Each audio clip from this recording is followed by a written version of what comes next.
नमस्कार सबैजनालाई। यतिखेर म चाहिँ यो मानेर लुङखर्कबाट ओह्रालो झर्दैछु। ओह्रालो झर्ने क्रममा यो पेलुखर्क भन्ने ठाउँमा आइसकेको छु।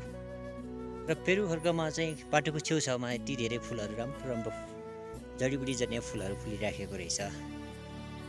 त्यसकारण मलाई पनि भिडियो बनाउन मन लाग्यो। यो भिडियो हेरेर तपाईँहरूले साथ दिनुहुनेछ भन्ने आशा लिएको छु।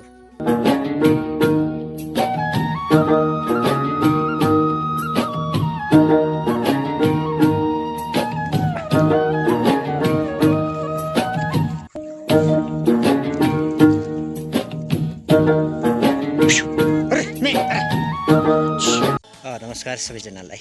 यतिखेर म चाहिँ यो भेरीगोठ बाख्राकोटबाट फर्किने क्रममा म्याम्युङ खर्क भन्ने ठाउँमा आइसकेको छु।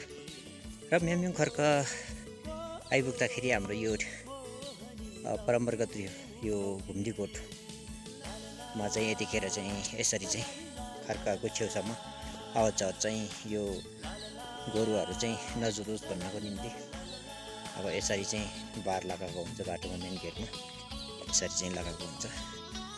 र यसरी मान्छे आउँदाखेरि चाहिँ हामीले यसरी खोलेर आउनुपर्ने हुन्छ साथीहरू। हाइट ल फेरि यसरी मान्छे हामी आइसकेपछि यसरी यो लगाउनुपर्छ। यसको वास्तविकता के हो भन्दाखेरि र एउटा खर्का हुन्छ। खर्कामा सबैजनाको गोरु छुट्टै गोरुहरू हुन्छ र साँडै गोरुहरू हुन्छ र एक आपसमा जुधाजुध गर्छ। यस कारणले यसरी बार लगाएको हुन्छ। र अर्को कुरा चाहिँ यो भिड अप्ठ्यारो ठाउँहरूमा चाहिँ गाईबस्तुहरू लड्छ भनेर यसरी बार लगाएको हुन्छ। र यतिखेर म्याम्युङ खर्क भन्ने ठाउँमा आइसकेको छु। कुलभ्याली पालिकाको वडा नम्बर 1 अन्तर्गत पर्ने यो म्याम्युङ खर्कको छेउछाउमा यसरी चाहिँ अब यो माथि भुटानहरू थियो र सानो फुलहरू मात्रै थियो। खासै ठुलो बुट्टाहरू थिएन। अब पानी एल्टिट्युडको कारणले गर्दाखेरि यो छोटो भुटानहरू थियो र ठ्याक्कै मिडियम खालको जङ्गलमा हामी आइसक्यौँ। यतिखेर चाहिँ यो गुराँस र धुपीको जङ्गलभित्र हामी प्रवेश गरिसकेका छौँ। साथीहरू त अगाडि हिँडिसकेको छ, म चाहिँ अलिक पछाडि छु। किनभने मलाई यो ठाउँको भिडियो प्रकृतिसँग रमाउने मान्छे, त्यस कारणले गर्दाखेरि यो ठाउँको भिडियो पनि बनाउन मन लाग्यो। र यति खालको चाहिँ राम्रो खालको चाहिँ जङ्गलहरू छ है हाम्रोमा पनि। अब यो चाहिँ पुरै यो धुपीको काठको जङ्गल छ। बिचमा गुराँस पनि छ। बिचमा यो सिजनमा चाहिँ यार्स पनि हुनुहुन्छ, यार्स गुम्बा पनि हुनुहुन्छ यो ठाउँमा। र यहाँभित्र चिराइतोदेखि लिएर पाचौले, कर्णालु, कर्णलासुन, पतञ्जल जस्ता धेरै खालको जडीबुटीहरू पनि पाउँछ यो भित्र। र म हिँडिराखेको बाटो यस्तो छ। र पुरु गाउँदेखि यो माथि बल्दु डाँडासम्मको एउटा पर्यटकीय गन्तव्य बन्न सक्ने प्रचुर सम्भावना छ। किनभने यहाँ चाहिँ नेचुरल प्रकृतिले एकदम साथ दिएको छ। प्राकृतिक हिसाबले यति धेरै राम्रो ठाउँ छ। आज चाहिँ मौसम त्यति खुला छैन। यहाँको चाहिँ अप्ठ्यारा ठाउँहरूमा बाटो ट्रेलहरू बनाउने, राम्रो खालको चाहिँ गोरेटो बाटोहरू बनाउने र ठाउँमा चाहिँ यस्ता ओडारहरू मात्रै छ। र चौताराहरू बनाउने र चौताराको छेउछाउमा चाहिँ विश्राम गर्नको निम्ति त्यस्तै टहारा स्टाइलको चाहिँ घरहरू सानो त्यो टहारा जस्ताहरू बनायो भने राम्रो हुनेछ। र यो ठाउँमा चाहिँ खासै त्यति धेरै पानी छैन। र यो मूल चाहिँ यो धेरै मुनितिर छ। र 6 महिना जाति माथिबाट चाहिँ पानी सप्लाई गर्ने राम्रो हुन्छ। र माथिसम्म आइसकेको छ। यसपालि चाहिँ गोठालाहरूको निम्ति यो डाँडासम्म आइसकेको छ। र अझै पनि करिब 10-1200 मिटर जति पाइप भयो भने यो प्रत्येक यो डाँडामा हिँड्ने टेलहरू खर्कमा प्रशस्त मात्रामा चाहिँ पानीको अभाव हुने छैन। त्यति पाइप चाहिँ हामीले उपलब्ध गराएर तानेर पानीको व्यवस्थापन गर्यो भने यसरी आन्तरिक र बाह्य पर्यटकहरू र विशेष गरिकन गोठालाहरू पनि आवाजात गर्नको निम्ति उहाँहरूलाई एकदम साहस हुन्छ भन्ने आदेश लिएको छ। र बाटो यस्तो छ, बाटो छ।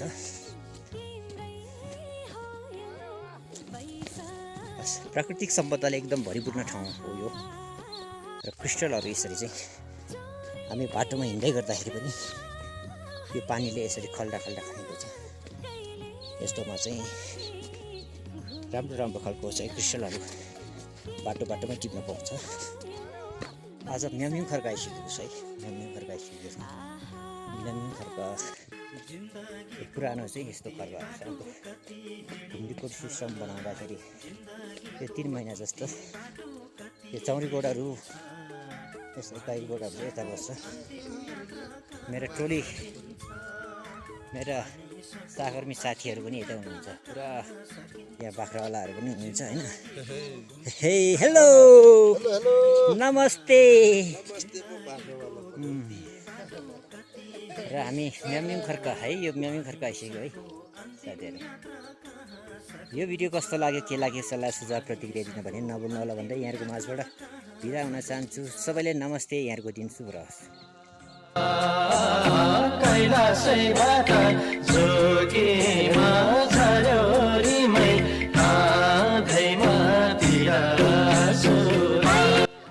यतिखेर म चाहिँ यो म्याम्युङ खर्कको मुनि करिब 3200 मिटरको हाइटमा समुद्री सतहदेखि त्यतिको ठाउँमा आइसकेको छु। र एक खालको चाहिँ जडीबुटी चिराइतो देखाउने कोसिस गरिराखेको थिएँ माझमा।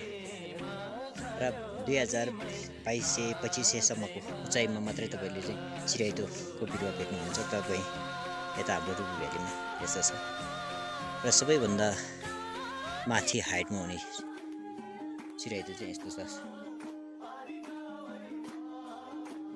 र चाहिँ यो ठाउँमा 20-25 वर्षभन्दा अगाडि नै एउटा डरैलो लागेको जङ्गल थियो। र यसमुनि चाहिँ यो ब्ल्याक भिलेज, यो कतलाङको माथि जस्तै तर थोरै एरियामा चाहिँ गएको थियो यता चाहिँ। र यसमा चाहिँ सफल पक्ष चाहिँ के छ भन्दाखेरि यो मुनिबाट चाहिँ यसरी चाहिँ पल्लोहरू आइसकेको छ। धुबीको काँडाहरू, गुराँसको काँडाहरू थियो। र मुनि चाहिँ फेरि यता चाहिँ पुरा सिड चाहिँ नाश भएको छैन। यस कारणले गर्दाखेरि मुनिबाट पलाइसकेको अवस्था छ। र करिब अब केही समयपछि फेरि ठुलो घना जङ्गल हुने अपेक्षा हामीले गरेका छौँ। र उता चाहिँ रसुवा जिल्लाको कतलाङमा चाहिँ त्यसरी चाहिँ उम्रिन नसकेर सबै डोनको मध्यमबाट डिभिजन वन कार्यालय र समुदाय वनको संयुक्त आयोजनामा चाहिँ त्यसरी भ्यूहरू छरिराखेको हामीले देखेका थियौँ। र यसमा चाहिँ राम्रो पक्ष हाम्रो चाहिँ यो मुनिबाट पल्लो आइसकेको छ। म्याम्युङ खर्कपछि हामी करिब 15 मिनटमा यो थाचप्पा खर्कको अलिकति माथि यो गुराँसकै जङ्गलमा हामी आइसक्यौँ। र अलिकति माथि चाहिँ हाई एल्टिट्युडमा हुने खालको चाहिँ जडीबुटी र त्यहाँ चाहिँ गुराँसको बुट्टाहरूको जङ्गल थियो भने यता चाहिँ तपाईँले हेर्न सक्नुहुनेछ। र मेरो पछाडितिर यसरी चाहिँ यो पुरै यो लौटसला जस्तै एक खालको चाहिँ गुराँस छ। यो चाहिँ रातो खालको चाहिँ फुलफुले गुराँस हो। हामी थाचप्पा भन्ने खर्कमा आइसक्यौँ। र थाचप्पा खर्कको अलिकति माथितिर यस्तो खालको चाहिँ गुराँसको यो बिरुवाहरू छ। सानो बुट्टाहरू भइराखेको छ। र 3 थरीको यो गुराँसमध्ये एउटा चाहिँ हाई एल्टिट्युडमा चाहिँ हुने खालको चाहिँ यो चाहिँ गुराँस हो। यो चाहिँ बेल भन्छ हाम्रो भाषामा। र हामी यतिखेर ठिक्कै यो थाचप्पा भन्ने खर्कमा आइसक्यो। यसको वास्तविक अर्थ भनेको थाचप्पा, था भनेको फट्ट, यो छप्प भनेको फल्याइ चिर्ने ठाउँमा आइसक्यो। यो यसरी नै यो खर्कको नामाकरण भएको रहेछ। जुजुबासीहरूले त्यसरी नामाकरण गरेको रहेछ। र यो ठाउँमा चाहिँ एकदम पानीको पनि सुविधा भएको, यो दाउराको पनि सुविधा भएको, सबै सुविधा भएको ठाउँ छ।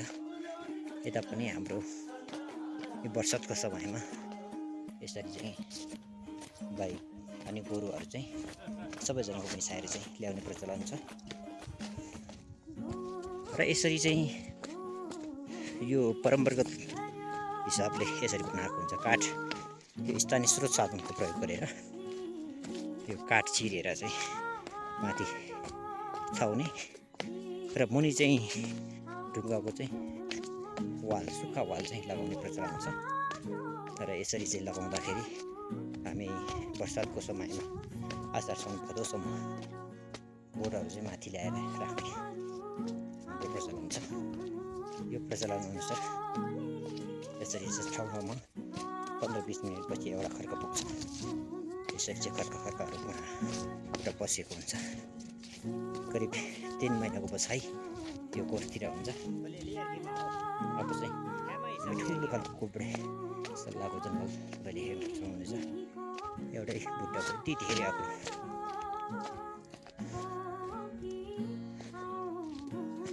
हामी ठ्याक्कै ठुलो घना वन जङ्गलतिर प्रवेश गरेका छौँ।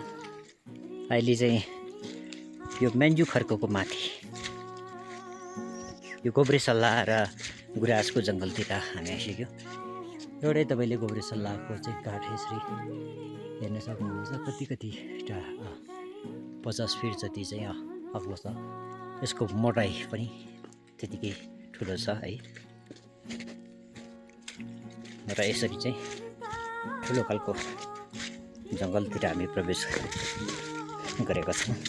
हामी यतिखेर चाहिँ यो थाजा पोखर कटिसकेपछि यो अलिकति मुनि यो मेन्जु खर्कभन्दा अलि माथि चाहिँ यसरी चाहिँ घना वन जङ्गलमा चाहिँ आइसकेको छ। र यसमा चाहिँ यो ठुलो गोब्रे सल्लाहको चाहिँ जङ्गल छ। र यता पनि माथि चाहिँ यो हाम्रो मेम्यु खर्कमा भएको जस्तै यता पनि यसरी चाहिँ पार लगाएको छ साथीहरू। र यो चाहिँ यो 15 मिनट हिँडिसकेपछि एउटा खर्क, 15 मिनट हिँडिसकेपछि अर्को खर्क हुन्छ। छुट्टै छुट्टै कुराहरू हुन्छ। र असार साउनको बेलामा चाहिँ हरियो घाँसहरू धेरै खाएर मोटाएको हुन्छ। साह्रै कुराहरू चाहिँ मरि जुतेको हुन्छ। त्यस कारणले गर्दाखेरि नजुतोस् भन्नको निम्ति यसरी चाहिँ एउटा बगलबाट अर्को बगल चाहिँ नमिसोस् भन्नको निम्ति चाहिँ यसरी पार लगाएको हुन्छ साथीहरू। गोठालाहरूको पिरमर्का यस्तै हुन्छ। र तपाईँहरू यति आउनुभयो भने, कोही पनि आउनुभयो भने पनि यसरी चाहिँ बारहरू सकेसम्म यो बारको छेउमा चाहिँ यसरी भर्याङहरू बनाएको हुन्छ। या एउटा चाहिँ बन्द गर्ने खालको हुन्छ, या यस्तो खालको भर्याङहरू हुन्छ साथीहरू। यस्तो भर्याङहरूमा चाहिँ ट्याक टेकेर आउने चाहिँ हामीले कोसिस गर्नुपर्छ। र यसरी गर्दाखेरि चाहिँ गोठाला पनि सास हुन्छ। यसरी बिचमा चाहिँ खर्कको बिचमा चाहिँ बारहरू लगाएको हुन्छ। गोठालाहरूको पिरमर्कालाई बुझिकन यदि तपाईँहरू कोही पनि यात्रामा हिँड्नु भएको छ भने यसरी साइडबाट यसरी हिँड्दा राम्रो हुन्छ। र यसरी चाहिँ हामी आइसकेपछि यसरी फेरि चाहिँ एक खालको चाहिँ अर्को चाहिँ लक गरिदिने लक सिस्टम हुन्छ। त्यो लक सिस्टम गरिदिँदा चाहिँ राम्रो हुन्छ। हामी यतिखेर मेन्जु खर्कमा प्रवेश गरिसकेका छौँ। र मेन्जु खर्क चाहिँ यस्तो छ। र मेम्यु खर्क चाहिँ यता चाहिँ ठुलो गोब्रे सल्लाहको काठहरू छ। र विशेष गरी गाई र गोरुहरूको चाहिँ गोठ बस्ने त्यो खर्क हो। एउटा गाई चाहिँ मलाई हान्न खोजिरहेको छ यसले। Hate don't disturb. यस्तो छ। फेरि चाहिँ गोठहरू बनाएको छ है। आफ्नो धार्मिक आस्था अनुसार यसरी सानो खालको झन्डाहरू पनि राखेको छ। र यसरी चाहिँ यो मुनि पनि यसै काठको स्थानीय स्रोत साधन प्रयोग गरिकन काठ र फल्याकको मध्यमबाट यसरी चाहिँ कोडहरू बनाएको छ। यतिखेर हामी मेन्जु खर्कमा आइसकेका छौँ। र मेन्जु खर्क चाहिँ यस्तो छ। र यसरी चाहिँ हिउँदको समय र वर्षाको समय दुवै समयमा चाहिँ यसरी कोडहरू बस्ने खर्कहरू छ। र अझ असार साउनको बेला यसरी नै बादल लागेर यसो लागेर चाहिँ छोप्ने हुन्छ। र हामी कोटबाट फर्किने क्रममा मानेरलुङ खर्कबाट करिब 3 घन्टापछि यो मेन्जु खर्कमा हामी आइसक्यौँ। अब करिब हामी 2 घन्टापछि हाम्रो पुरो गाउँ आइपुग्छौँ। यतिखेर ठाङलिङ खर्कमा आइसकेका छौँ।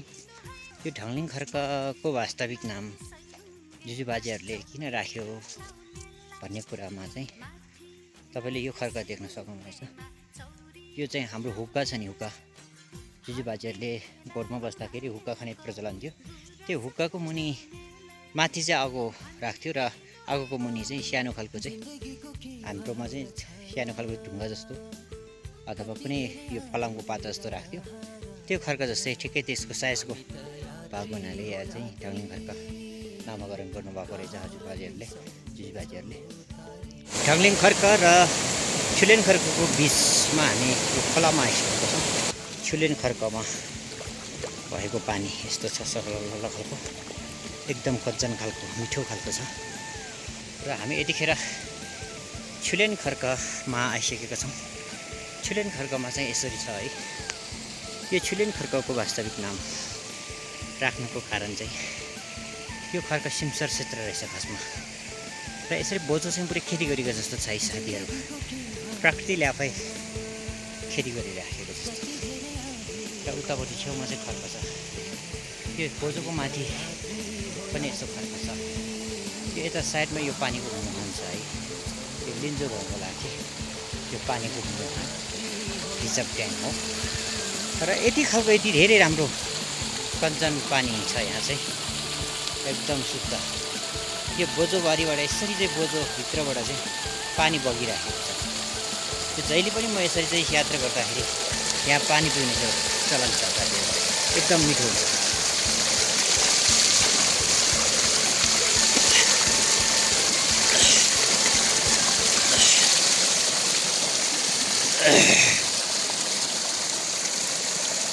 यो पानी एकदम शुद्ध र सफा छ। र यात्रा गर्दाखेरि जहिले पनि पानी त्यो ठाउँको पानी खाएर जाने प्रचलन छ। र छुलेन खर्कको वास्तविक नाम चाहिँ यो छु भनेको चाहिँ टिबेटियन भाषाबाट पानी भन्ने बुझ्छ। र पानी प्रशस्त मात्रामा पानी उम्रेको ठाउँ भएको हुनाले यस खर्कको नाम चाहिँ छुलेन खर्क राखेको रहेछ। बाजेहरूले राख्नुभएको रहेछ। छुलेन खर्क कटेर करिब 1 मिनेटपछि हामी यो बाटोमा आइसक्यौँ। तपाईँले देख्न सक्नुहुन्छ यो दुईवटा बाटो छ। एउटा राइट साइडपट्टि एउटा बाटो, यो चाहिँ लिन्जो गाउँ जाने, र यता माथिबाट चाहिँ लेफ्टपट्टि यो चाहिँ पुरु गाउँ जाने बाटो। म चाहिँ यता लेफ्टपट्टि लाग्दैछु। म चाहिँ पुरु गाउँ जानुपर्ने भएले यसरी चाहिँ बाटो यस्तो छ। बर्सातको समय अलि हिलोहरू हुन्छ। गाईबस्तु, भेडा बाख्रा, च्याङ्ग्राहरू हिँड्नुपर्ने, चौरेहरू हिँड्नुपर्ने कारणले गर्दा, मान्छे पनि हिँड्नुपर्ने कारणले बाटो अलि हिलो हुन्छ। असार साउनको समयमा पानी धेरै पर्छ। हामी यतिखेर मेछुम्बे भम्दा खर्कमा हामी आइसक्यौँ। यो लिन्जोपुरको त्यो बाटोबाट करिब 5 मिनेटपछि यो मेछुम्बे खर्कमा आइसक्यो। यसको वास्तविक अर्थ यता पनि खर्क थियो, अहिले कसै बस्ने गरेको छैन। र गाई लुकाउने भन्ने अर्थ लाग्छ। त्यसैकोबाट चाहिँ नामकरण गरेर यो खर्कको नाम राखेको रहेछ, राख्नुभएको रहेछ जुवाईहरूले। हामी यतिखेर यो केब्ले गाउँको खर्कमा आइसक्यो। र केब्ले गाउँको चाहिँ वास्तविक अर्थ भनेको चाहिँ यो गे भनेको एउटा बक्कु हो। हाम्रो कल्चर अनुसार चाहिँ भेडाको उनबाट बुनेको एउटा राम्रो खालको चाहिँ ज्याकेट स्टाइलको चाहिँ बक्कु हो।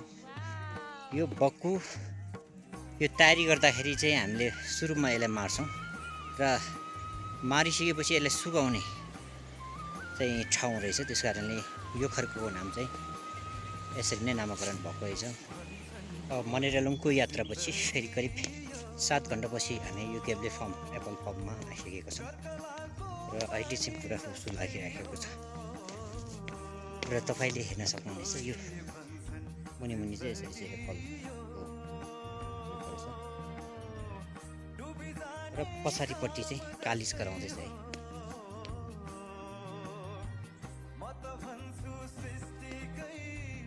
कालिजको आवाज चाहिँ सुनिरहेको छ।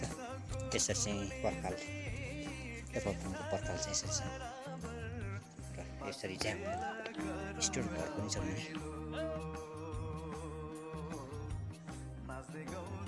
स्टोर घर चाहिँ यस्तो छ। र केब्लेको एप्पल फार्मको गेटनिर हामी आइसक्यौँ। र पर्खाल चाहिँ यस्तो छ। र मेन गेट चाहिँ यसरी चाहिँ राखेको छ। र यहाँबाट चाहिँ मूल बाटो छ। यो हिउँदको समयमा आलु र स्याउको लागि मल बनाउनको निम्ति यो अस्तै मन्दिरको संरचनाहरू यहाँले देख्न सक्नुहुन्छ। र बर्सातको समयमा यति धेरै झार आउँछ, यसरी हिँड्नुपर्छ साथीहरू। यो चिराइ त यता ठुलो खालको छ र यतापट्टि मस्जिद हो, कालपङ।